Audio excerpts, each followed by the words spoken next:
तो welcome to my YouTube channel railway job information में। तो आज मैं ड्यूटी से जल्दी आ गया था तो सोच पढ़ने लगा। तो मैं सोचा कि क्यों ना जो मैं पढ़ रहा हूँ आप लोगों के साथ शेयर करूँ।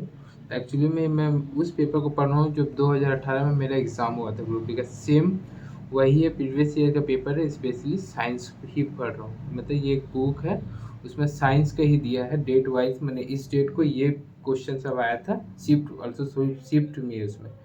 तो मैं पढ़ रहा था तो एक क्विज सेट बोल सकते हैं आप लोगों के साथ मैं करूँगा। अगर ये इसी तरह रोज चाहिए जब, तो एक एक सेट रेगुलर मतलब 15 क्वेश्चन मिनिमम आपको जरूर रहेगा एक सेट में। मतलब मैं रिवीजन कर रहा था, सोचा आप लोगों के साथ करूँ। तो बताइएगा अगर अच्छा लगे तो मैं रेगुलर एक वीडियो इस पर भी डालूंगा।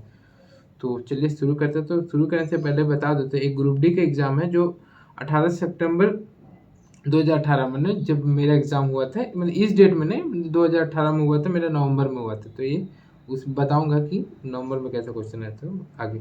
तो 18 सितंबर 2018 को फर्स्ट शिफ्ट का क्वेश्चन, तो साइंस है स्पेशल। तो पहला क्वेश्चन है, विद्युत बल में आमतौर पर रासायनिक रूप से निष्क्रिय गैस और डैश भरी होती है। तो निष्क्रिय गैस और नाइट्रोजन भरी होती है, इसको याद रखिए। आधुनिक आवर्त सारणी में किस समूह में हैलोजन रखा जाता है? तो 17वें ग्रुप में रखा जाता है। किस में? 17वें समूह में। और इसके बाद आप देखिए, वह बिंदु जहां पर एक वस्तु का संपूर्ण भार एक कार्य करता है, वह बिंदु जहां पर वस्तु का संपूर्ण भार एक कार्य करता है उसे डैश कहा जाता है। तो उसे क्या कहते हैं? गुरुत्वाकर्षण का केंद्र कहा जाता है। ये तो इजी था। फिर ये है, O2 का उपयोग करके पाइरोवेट का विभाजन डैश में होता है। O2 का उपयोग करके पाइरोवेट का विभाजन डैश में होता है। तो कहाँ होता है? माइटोकॉन्ड्रिया में होता है। ठीक है। फिर चंद्रमा पर किसी वस्तु का भार पृथ्वी पर उसके भार का कितना गुना होता है? ये तो बहुत कॉमन क्वेश्चन है लेकिन रिपीटेड है ये। तो चंद्रमा पर किसी वस्तु का भार पृथ्वी के उसके भार का कितना गुना होता है? तो याद रखिए 1/6। आप एक कमेंट में ये बताइएगा कि द्रव्यमान में क्या इफेक्ट पड़ेगा। अब किसी पृथ्वी में वही है मतलब द्रव्यमान पृथ्वी में क्या रहेगा और चंद्रमा में क्या रहेगा, कमेंट में बताइएगा। तो रासायनिक अभिक्रिया जिसमें गर्मी उत्पन्न होती है उसे एक डैश कहा जाता है। रासायनिक अभिक्रिया जिसमें गर्मी उत्पन्न होती है उसे डैश कहा जाता है। तो उसे क्या कहा जाता है? उसमें छेपी अभिक्रिया।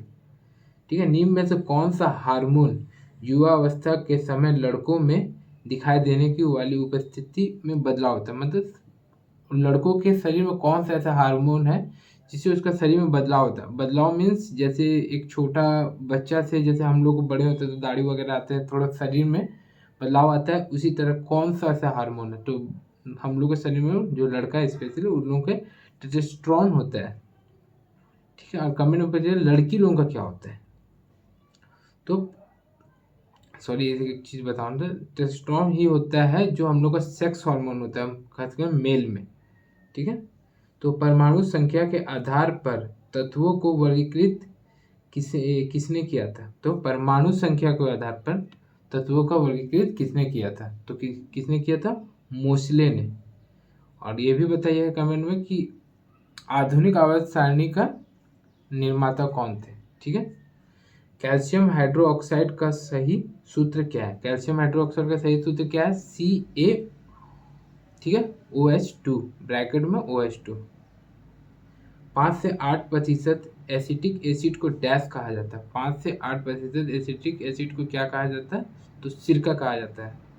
ये तो हम पहली बार सुन रहे हैं लेकिन हम लोग नॉर्मल पढ़ते हैं। एसिटिक एसिड को क्या कहा जाता है? तो सिरका कहा जाता है। ठीक है।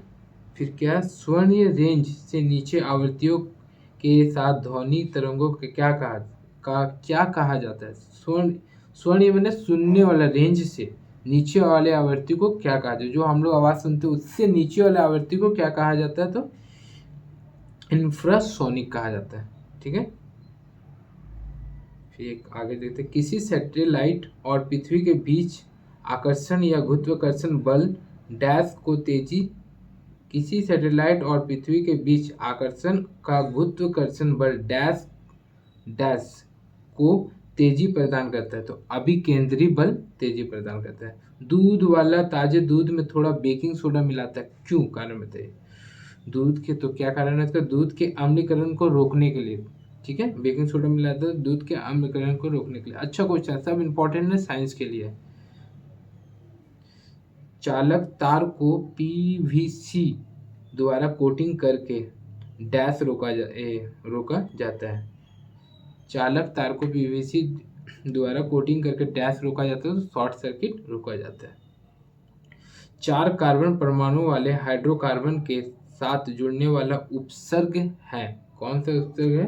तो ये है ब्यूट। ठीक है, कौन सा है? तो ब्यूट है। ठीक है, ओटी का आणविक द्रव्यमान डैश होता है। तो आप लोगों को द्रव्यमान निकालना आना चाहिए। द्रव्यमान निकालने के लिए उसका द्रव्यमान मान आपको हर एलिमेंट का याद रखना चाहिए। एलिमेंट में तत्व का। तो O2 का क्या होता है? तो ऑक्सीजन का एटॉमिक नंबर कितना होता है? 8 होता है। और हमेशा द्रव्यमान एटॉमिक नंबर मतलब परमाणु संख्या, और द्रव्यमान मान मतलब जो परमाणु संख्या का हमेशा लगभग सब बोल सकते हैं डबल होता है। एग्जैक्ट नहीं होता लेकिन बहुत सारा डबल होता है।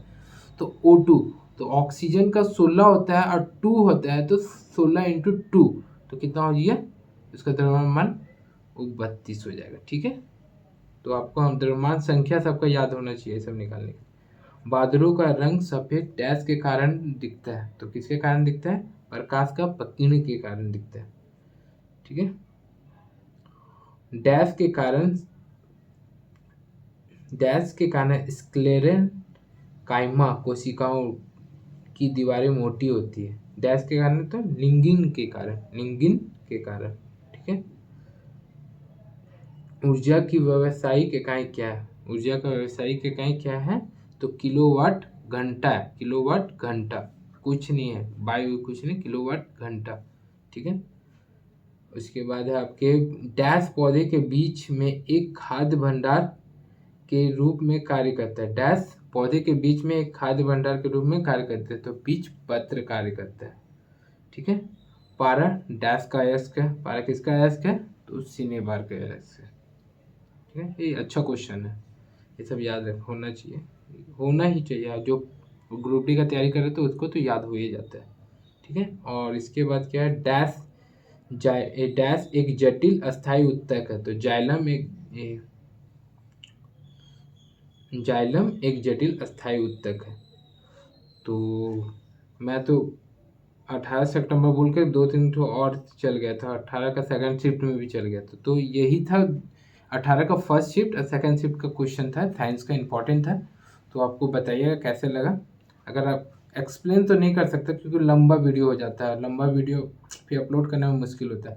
तो ये बताएगा कि ये वीडियो कैसे लगा। अगर इस तरह का रेगुलर एक वीडियो चाहिए तो आप कमेंट जरूर कीजिएगा।